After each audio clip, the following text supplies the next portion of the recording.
talking a lot, but not doing much.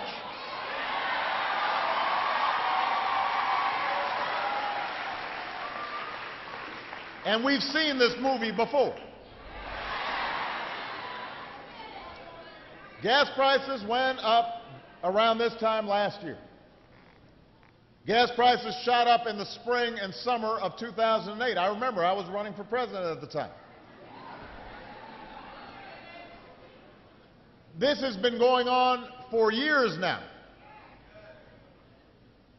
And every time prices start to go up, especially in an election year, politicians dust off their three-point plans for $2 gas. I guess this year they decided we're going to make it $2.50. I don't know where, why not $2.40? Why not $2.10? But they tell the same story.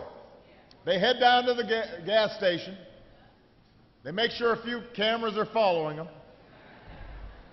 And then they start acting like we've got a magic wand and we will give you cheap gas forever if you just elect us. Every time. Everywhere I go in Indiana and across this country, I'm talking to folks who are working harder and harder just to get by. At a time when our economy is in turmoil and wages are stagnant, hard-working families are struggling to pay rising costs, and few costs obviously are rising faster than the ones people pay at the pump. For the well-off in this country, high gas prices are mostly an annoyance, but to most Americans, they're a huge problem, bordering on a crisis. But here's the truth. There is no easy answer to our energy crisis, and we need a president who's going to be straight with us about that. A president who's going to tell the American people not just what they want to hear, but what they need to hear. And what they need to know is that any real solution isn't going to come about overnight.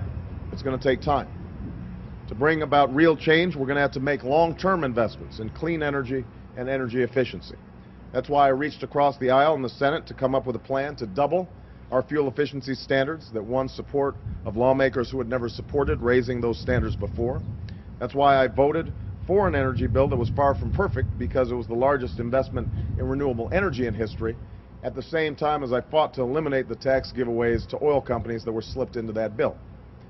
And as a president, I will work to solve this energy crisis once and for all. We'll invest $150 billion over the next 10 years in establishing a green energy sector that will create up to 5 million new jobs, and those are jobs that pay well and can't be outsourced. We'll invest in clean energies like solar, wind, and biodiesel, and we'll help make sure that the fuel we're using is more efficient. The candidates with the Washington experience, my opponents, are good people. They mean well, but they've been in Washington an awful long time. And even with all the experience they talk about, nothing has happened.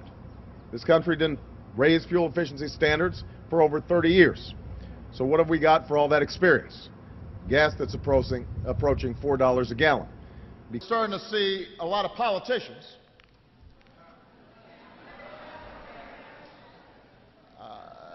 talking a lot,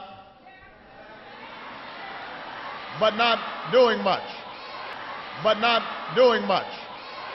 But not doing much. But not doing much.